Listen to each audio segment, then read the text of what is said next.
अदालत की कार्रवाई शुरू की जाए। केस नंबर 1 हाजिर हो।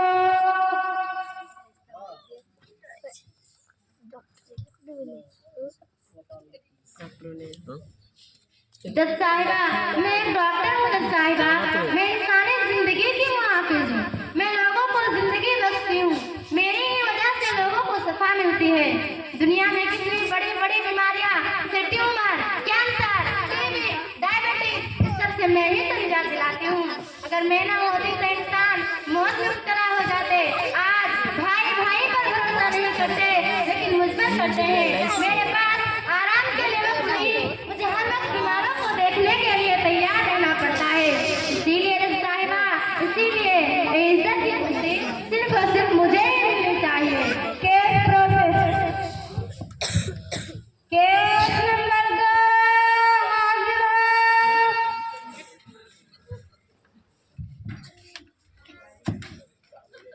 मैं वकील हूँ। मैं बड़े बड़े मुजरिमों का लड़ती हूँ, लोगों को इंसाफ दिलाती हूँ, लोगों को आपसे लड़े का फैसला करती हूँ, सच और झूठ का फैसला करती हूँ। मैंने भी बड़ी मेहनत और कोशिश से मकाम हासिल किया है। मालूम, मुजरिमों को सजा दिलाने के लिए मैं तहकीकात करती हूँ। मैंने भी बड़ी बड़ी और मोटी मोटी किताबों का मुताला करके आज डिग्री हासिल की है। हम लोग मेरे ही वजह से इंसाफ पाते हैं। इसीलिए जज साहिबा, इसीलिए इज्जत की कुर्सी मुझे ही मिलनी चाहिए। केस नंबर 3 हाजिर हो।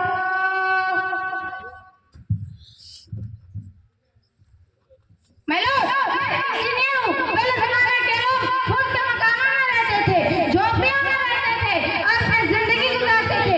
लेकिन आज मेरी वजह से ही इतनी ऊंची ऊंची इमारतें बनाए हैं और मेरे आने से इतने आलीशान मकानात बनाए हैं और मेरे बनाए आलीशान मकानों में अपनी जिंदगी गुजारते हैं। तो क्यों नहीं जज साहिबा, इज्जत की कुर्सी मुझे ही मिलनी चाहिए। Case process. केस नंबर 4 हाजिर हो।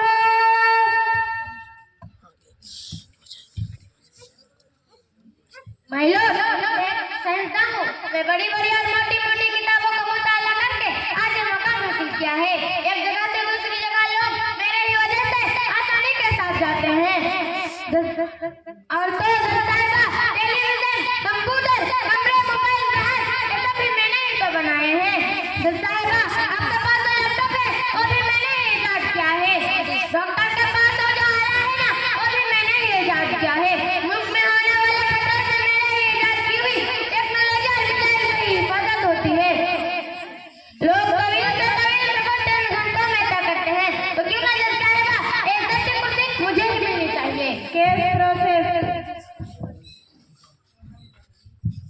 केस नंबर 5 हाजिर हो।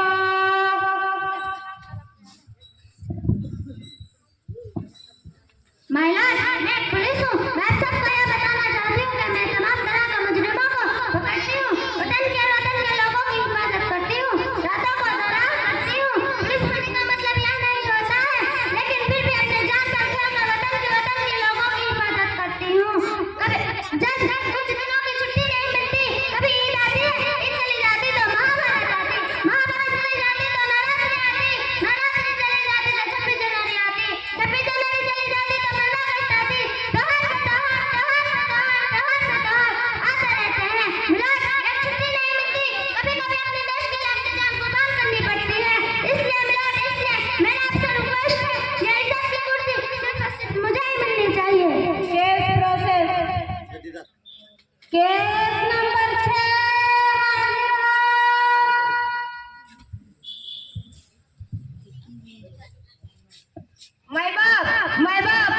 मैं किसान और सुबह सवेरे जाता हूँ, धरती का जरा चीज उसमें बीज बोता हूँ, फिर अनाज लगाता हूँ। मेरी ही वजह से उन लोगों को पेट पालता है।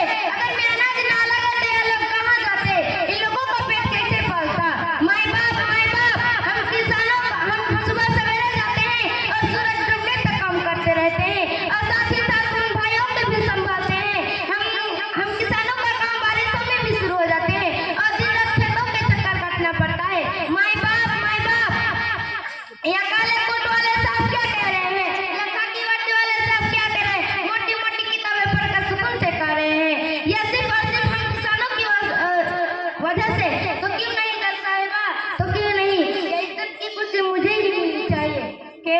से।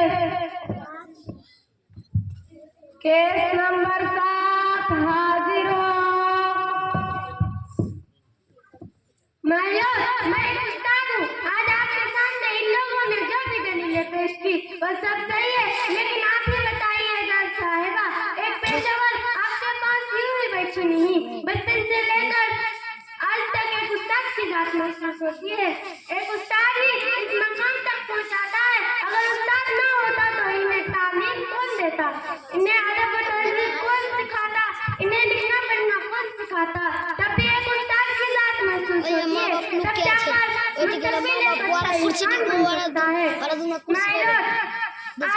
कुर्सी पे बैठे हो ना, वो भी एक उस्ताद की बदौलत है।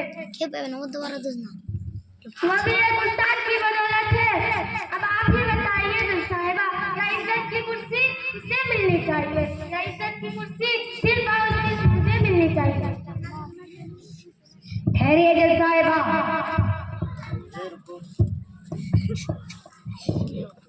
इन तमाम सबूतों और दलीलों को मद्देनजर रखते हुए अदालत इस नतीजे पर पहुंचती है कि इज्जत की कुर्सी उस्ताद को ही मिलनी चाहिए। ठहरिए जज साहिबा, आप कौन है? हम वालिदैन हैं। आपको जो कुछ कहना है कटघरे में आकर कहिए। क्या रहते बोलते से बारे में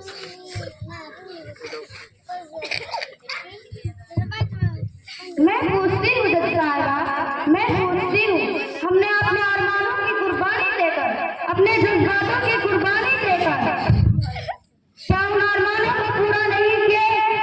वालिदैन अपने खुशियाँ देकर, अपने नींद देकर उनको डॉक्टर, पुलिस, इंजीनियर, शायस्ता बनाए, और बदले में हमें क्या मिला जज साहिबा? हमें क्या मिला? वालिदैन एक परेशानी, एक गुर्बत क्या, इसीलिए वालिदैन अपने औलाद को पढ़ा रहे हैं। फैसला कीजिए जज साहिबा, फैसला कीजिए। जज साहिबा, फैसला सुनाने से पहले हमारी भी कुछ फरियाद सुन लीजिए। क्या कसूर है हमारा? हमने उन्हें ऊंची ऊंची डिग्रियां हासिल करवा ली। आज जब हमें उनकी जरूरत की महसूस हो रही है तो वो खुद गद्दे की कुर्सी पर बैठने की बात कर रहे हैं। फैसला कीजिए जज साहिबा, फैसला कीजिए।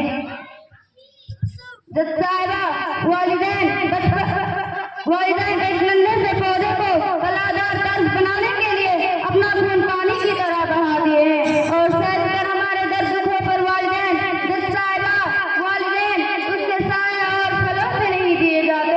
फैसला कीजिए जज साहिबा, फैसला कीजिए। अच्छा हुआ जज साहिबा, अच्छा हुआ वालिदैन ने हमें बड़ी बड़ी और मोटी मोटी किताबें नहीं पढ़वाई और ऊंची ऊंची डिग्रियां हासिल नहीं करवाई। क्यों? या ऊंची ऊंची डिग्रियां हासिल करने वाले शायद यह भूल रहे हैं कि आज जो सवाल हम उनसे कर रहे हैं कल ही सवाल उनके बच्चे उनसे करेंगे। जिन बच्चे के लिए हमें छोड़कर जा रहे हैं कल ही बच्चे उन्हें छोड़कर जाएंगे। जज साहिबा, यही छोड़कर जाएंगे। फैसला कीजिए जज साहिबा, फैसला कीजिए। जज साहिबा, बचपन में मुझे उंगली देते हो ये नसीहत कीजिए कि अगर वालिदैन की काम की खिदमत बारी ताला को पसंद आ जाए तो तुम्हारे भी निजात का फैसला बन जाते। बस यही कहना चाहती थी जज साहिबा, बस यही कहना चाहती थी। बस कीजिए, हमारे यहाँ रोने से कोई फायदा नहीं। यह लोग कल भी नादान थे और आज भी नादान है। कल से लेकर आज तक हम उन्हें सब कुछ देते रहे और सब कुछ सिखाते रहे, और अब तक जो कुछ भी बच गया है उनका औलाद हमें सिखा देंगे। जज साहिबा, आधी अधूरी डिग्रियां हासिल करने वालों को इज्जत की कुर्सी से नवाजेंगे। हंसी आती है जज साहिबा, हंसी आती है। यह लोग कल भी सहारे के लिए उंगलियां मांग रहे थे और आज भी सहारे के लिए कुर्सी मांग रहे हैं। फैसला कीजिए जज साहिबा, फैसला कीजिए। वालिदैन की दलील सुनने के बाद अदालत इस नतीजे पर पहुंचती है कि इज्जत की कुर्सी के सही हकदार सिर्फ और सिर्फ वालिदैन हैं।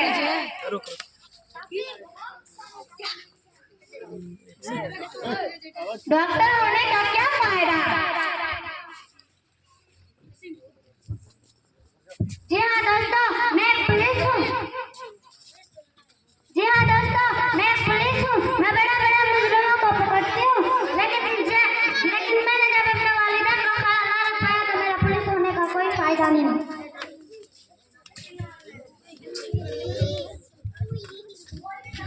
तो देखा आप लोगों ने आला से आला तालीम हासिल करके बड़े बड़े ओहदे में फाइज हो जाते हैं और अपने आप को एक आला इंसान समझ लेते हैं, लेकिन